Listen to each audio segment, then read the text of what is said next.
All, welcome back to my YouTube channel. ಇನ್ನು ಯಾರು ನನ್ನ ಚಾನಲ್ನ ಸಬ್ಸ್ಕ್ರೈಬ್ ಮಾಡ್ಕೊಂಡಿಲ್ಲ ಅಂದರೆ ಪ್ಲೀಸ್ ದಯವಿಟ್ಟು ಸಬ್ಸ್ಕ್ರೈಬ್ ಮಾಡ್ಕೊಳ್ಳಿ, ಲೈಕ್ ಮಾಡಿ ಆ್ಯಂಡ್ ಶೇರ್ ಮಾಡಿ. ಸೊ ಇವತ್ತಿನ ತಮ್ಮನೇಲ್ ನಿಮಗೆ ಆಲ್ರೆಡಿ ಗೊತ್ತಾಗಿದೆ. ವಿಷಯ ವೆರಿ ಸಿಂಪಲ್. ನಮ್ಮಮ್ಮ ಬರ್ತಾ ಇದ್ದಾರೆ. ಸೊ ಅವರಿಗೋಸ್ಕರ ನಾನು ಮಟನ್ ಸಾಂಬಾರು ಮಾಡಬೇಕು ಅಂತ ಅಂದ್ಕೊಂಡಿದ್ದೀನಿ. ಸೊ ಲೆಟ್ಸ್ ಸಿ ಹೇಗೆ ಬರುತ್ತೆ ಆ್ಯಂಡ್ ನಾನು ಹೇಗೆ ಮಾಡ್ತೀನಿ ಅನ್ನೋ ರೆಸಿಪಿನ ನಿಮ್ಮ ಹತ್ರ ನಾನು ಶೇರ್ ಮಾಡ್ಕೋತೀನಿ. ಆ್ಯಂಡ್ ಸ್ವಲ್ಪ ನನಗೆ ಹುಷಾರಿಲ್ಲ, ಪ್ಲೀಸ್ ನನ್ನ ವಾಯ್ಸ್ ಏನಾದ್ರು ಆಚೆ ಈಚೆ ಆಯಿತು ಅಂತ ಅಂದರೆ ಪ್ಲೀಸ್ ಡೋಂಟ್ ಮೈಂಡ್. ನಿಮ್ಮ ಸಂಡೇಗಳು ಹೇಗಿರುತ್ತೆ ಅಂತ ಪ್ಲೀಸ್ ನನಗೆ ಕಮೆಂಟ್ ಸೆಕ್ಷನಲ್ಲಿ ಕಮೆಂಟ್ ಮಾಡಿ ಹೇಳಿ. ಸೊ ಲೆಟ್ಸ್ ಸಿ ಹೇಗೆ ನನ್ನ ರೆಸಿಪಿನ ಮಾಡ್ತೀನಿ ಅಂತ I show you.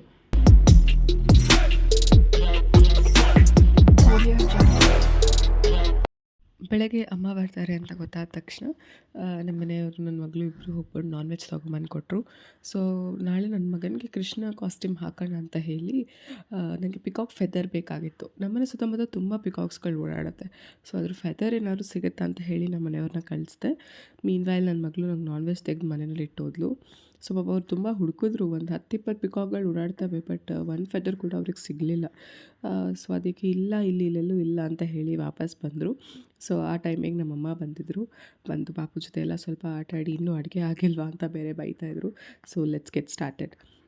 So first ಒಗ್ಗರಣೆಗೆ ಸ್ವಲ್ಪ ಈರುಳ್ಳಿ, ಇದು ಗ್ರೈಂಡ್ ಮಾಡ್ಕೊಳ್ಳೋಕ್ಕೆ ಈರುಳ್ಳಿ, ಬೆಳ್ಳುಳ್ಳಿ, ಮೆಣಸು, ಚಕ್ಕೆ, ಲವಂಗ, ಶುಂಠಿ, ಸಾಂಬಾರು ಸೊಪ್ಪು, ಹಾಗೆ ಕಡಲೆ, ತೆಂಗಿನಕಾಯಿ ನಾನು 1 kg ತೊಗೊಂಡಿರೋದ್ರಿಂದ ಸ್ವಲ್ಪ ಜಾಸ್ತಿನೇ ತೊಗೊಂಡಿದ್ದೀನಿ, ನಾನು ಬಸ್ತ್ ಮಾಡ್ತಾ ಇರೋದ್ರಿಂದ. ನೆಕ್ಸ್ಟ್ 2 ಸ್ಪೂನ್ಸ್ ಆಫ್ ಸಾಂಬಾರು ಪುಡಿ, ಹಸಿಮೆಣ್ಸಿನ್ಕಾಯಿ ಪುಡಿ, ಅದಾದಮೇಲೆ ಮಟನ್ ಮಸಾಲ. ಸೊ ಇದಿಷ್ಟನ್ನೂ ನೀಟಾಗಿ ಗ್ರೈಂಡ್ ಮಾಡಿಕೊಂಡು ಪೇಸ್ಟ್ ಮಾಡಿಕೊಂಡು ಅದಾದಮೇಲೆ ಎಲ್ಲ ಪುಡಿಗಳನ್ನೂ ಹಾಕ್ಕೊಂಡು ಎಲ್ಲ ಒಟ್ಟಿಗೆ ಗ್ರೈಂಡ್ ಮಾಡ್ಕೊಂಡು ತೆಗೆದಿಟ್ಕೋಬೇಕು. ಈಗ ಒಂದು ಕುಕ್ಕರ್ ಇಟ್ಟು ಅದು ಬಿಸಿ ಆದಮೇಲೆ ಅದಕ್ಕೆ ಒಂದು ಸ್ವಲ್ಪ ಆಯಿಲ್ ಹಾಕಿ, ಆ ಆಯಿಲ್ ಚೆನ್ನಾಗಿ ಹೀಟ್ ಆದಮೇಲೆ ಅದಕ್ಕೆ ಒಂದು ಸ್ವಲ್ಪ ಆನಿಯನ್ ಕಟ್ ಮಾಡ್ಕೊಂಡಿರ್ತೀವಲ್ಲ ಅದನ್ನು ಹಾಕಿ ಅದಾದಮೇಲೆ ಅದನ್ನೊಂದು ಸ್ವಲ್ಪ ಚೆನ್ನಾಗಿ ಫ್ರೈ ಮಾಡಬೇಕು. ಬಿಕಾಸ್ ಅದನ್ನು ಗೋಲ್ಡನ್ ಬ್ರೌನ್ ಆದರೆ ತುಂಬ ಚೆನ್ನಾಗಿರುತ್ತೆ. ನೆಕ್ಸ್ಟ್ ಚೆನ್ನಾಗಿ ಮಟನ್ನ 2 to 3 ಟೈಮ್ಸ್ ತೊಳೆದ್ರೆ ಅದು ಬೆಟರ್ ಅಂತ ನಂಗೆ ಅನಿಸುತ್ತೆ. ಬಿಕಾಸ್ ಅವ್ರು ಕಟ್ ಮಾಡೋ ಜಾಗದಲ್ಲೆಲ್ಲ ಏನೇನೋ ಅಂಟಿರುತ್ತೆ. ಸೊ ಅದೆಲ್ಲ ನಾನ್ ವೆಜ್ಗೆ ಅಂಟ್ಕೊಂಡ್ಬಿಟ್ಟಿರುತ್ತೆ. ಸೊ ಅದಕ್ಕೋಸ್ಕರ ನಾನು ಯೂಶ್ವಲಿ ಉಪ್ಪು ಅರಿಶಿನ ಹಾಕಿ ಚೆನ್ನಾಗಿ ತೊಳೆದಿಟ್ಕೋತೀನಿ. ಅದನ್ನ ಚೆನ್ನಾಗಿ ತೊಳೆದು ಅದನ್ನು ಹಾಕಿ ಅದನ್ನೊಂದು ಸ್ವಲ್ಪ ನೀಟಾಗಿ ಫ್ರೈ ಮಾಡಿಕೊಂಡು ನಂತರ ಅದಕ್ಕೆ ಸ್ವಲ್ಪ ಅರಿಶಿನ, ಸ್ವಲ್ಪ ಸಾಲ್ಟ್, ಇಷ್ಟನ್ನೆಲ್ಲ ಹಾಕಿ ಮತ್ತೆ ಚೆನ್ನಾಗಿ ಅದನ್ನು ಮಿಕ್ಸ್ ಮಾಡಬೇಕು. ಅದನ್ನ ಚೆನ್ನಾಗಿ ಮಿಕ್ಸ್ ಮಾಡಿದಷ್ಟು ಅದರದ್ದು ಹಸಿ ವಾಸನೆ ಹೋಗಬೇಕು. ಮಟನ್ದು ಆ ಹಸಿ ಸ್ಮೆಲ್ ಇರಬಾರ್ದು. ಅದು ಸ್ಮೆಲ್ ಇದ್ದರೆ ತಿನ್ನೋಕೆ ಒಂಥರ ಹಿಂಸೆ ಆಗಿಬಿಡುತ್ತೆ. ಯೂಶ್ವಲಿ ನನಗೆ ತುಂಬ ಹಿಂಸೆ ಆಗುತ್ತೆ.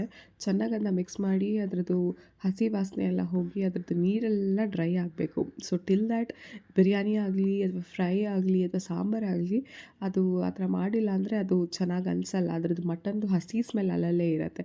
ಸೊ ಚೆನ್ನಾಗಿ ಅರಿಶಿನ ಹಾಕೋದ್ರಿಂದ ಅದು ಮಟನಿಗಾಗಲಿ ಚಿಕನಿಗಾಗಲಿ ಅರಿಶಿನ ಹಾಕೋದ್ರಿಂದ ಆ ಹಸಿ ವಾಸನೆ ಬೇಗನೆ ಬಿಟ್ಕೊಳ್ಳುತ್ತೆ.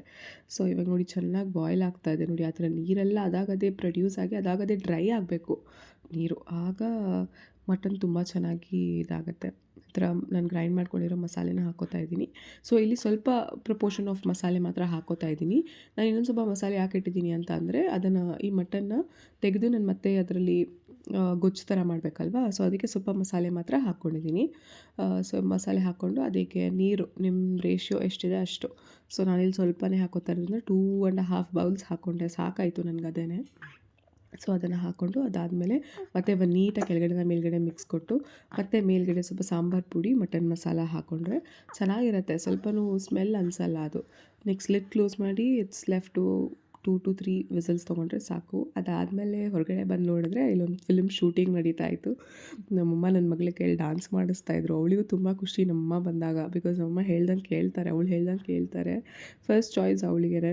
ಪಾಪ ನನ್ನ ಮಗನೂ ಸ್ಟ್ರಾಲರ್ ಒಳಗಡೆ ಹಾಕ್ಕೊಂಡು ಕೂರಿಸ್ಕೊಂಡು ಡ್ಯಾನ್ಸ್ ಮಾಡ್ತಾಯಿದ್ರು. ಚೆನ್ನಾಗಿ ಅನಿಸ್ತು.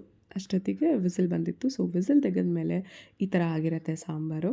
ಈಗ ಇದನ್ನು ಸಾಂಬಾರನ್ನ ಮತ್ತೆ ತೆಗೆದು ಸ್ವಲ್ಪ ಕುದಿಯೋಕ್ಕೆ ಅಂತ ಇಟ್ಬಿಟ್ಟು ಈಗ ಒಂದು ಬಾಣಲಿ ತೊಗೊಂಡು ಅದಕ್ಕೆ ಮತ್ತೆ ಎಣ್ಣೆ ಹಾಕಿ ಸ್ವಲ್ಪ ಆ ಎಣ್ಣೆ ಬಿಸಿ ಆದಮೇಲೆ ಈರುಳ್ಳಿ ಹಾಕ್ಕೊಂಡು ಅದನ್ನೊಂದು ಸ್ವಲ್ಪ ಮತ್ತೆ ಫ್ರೈ ಮಾಡ್ಕೊಳ್ಳಿ. ಚೆಂದ ಫ್ರೈ ಮಾಡಿ ಆದಮೇಲೆ ಅದಕ್ಕೆ ಸಾಂಬಾರು ಒಳಗಡೆ ಇರುವಂಥ ಮಟನ್ ಅಂದರೆ ಆ ಮಟನ್ ಚೆನ್ನಾಗಿದ್ದಾದಮೇಲೆ ಅದಕ್ಕೆ ಸ್ವಲ್ಪ ಮಸಾಲೆ ಹಾಕಿ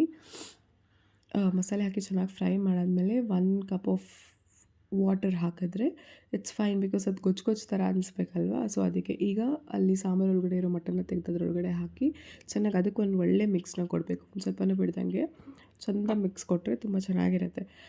ಮಿಕ್ಸ್ ಕೊಟ್ಟು ಚೆನ್ನಾಗಿ ಮತ್ತೆ ಅದ್ರ ಮೇಲೆ ನಿಮಗೆ ಹಸಿಮೆಣ್ಸಿನ್ಕಾಯಿ ಪುಡಿ ಅಥವಾ ಖಾರ ಬೇಕು ಅಂದರೆ ಖಾರ, ಉಪ್ಪು ಬೇಕಂದರೆ ಉಪ್ಪು, ಏನೇ ಬೇಕಾದರೂ ನೀವು ಆ್ಯಡ್ ಮಾಡ್ಬೋದು. ಬಿಕಾಸ್ ಸಾಂಬಾರಲ್ಲೇ ಒಂದು ಇದಿರುತ್ತೆ, ಈ ಮಸಾಲೆನಲ್ಲೇ ಒಂದು ಟೇಸ್ಟ್ ಬಂದಿರುತ್ತೆ.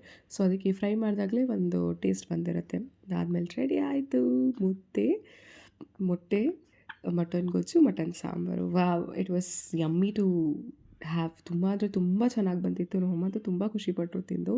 ಅದಾದಮೇಲೆ ನಮ್ಮಮ್ಮ ನನ್ನ ಮಗಳನ್ನ ಕರ್ಕೊಂಡು ಶಾಪಿಂಗ್ ಹೊರಟರು. ನನ್ನ ಮಗಳು ಯಾವಾಗಲೂ ನಮ್ಮಮ್ಮ ಬಂದಾಗ ಒಂದು ರೌಂಡ್ ಹೊರಗಡೆ ಕರ್ಕೊಂಡು ಹೋಗಲೇಬೇಕು, ಇಲ್ಲಾಂದರೆ ಅವಳಿಗೆ ಸಮಾಧಾನ ಆಗಲ್ಲ. ಅವ್ರು ಅಲ್ಲಿಂದ ಬಂದಮೇಲೆ ನಾವು ಹೊರಟಿದ್ದು ಅಮ್ಮನ ಡ್ರಾಪ್ ಮಾಡಿ. ಸೊ ವಾಪಸ್ heading back to home. I hope ನಿಮ್ಮೆಲ್ಲರಿಗೂ ಈ ವಿಡಿಯೋ ಇಷ್ಟ ಆಗಿದೆ ಅಂತ. ಪ್ಲೀಸ್ ಇನ್ನೂ ಯಾರು ನನ್ನ ಚಾನಲ್ನ ಸಬ್ಸ್ಕ್ರೈಬ್ ಮಾಡಿಲ್ಲ ಅಂತ ಅಂದರೆ ಸಬ್ಸ್ಕ್ರೈಬ್ ಮಾಡ್ಕೊಳ್ಳಿ, ಲೈಕ್ ಮಾಡಿ ಆ್ಯಂಡ್ ಶೇರ್ ಮಾಡಿ. Thank you all.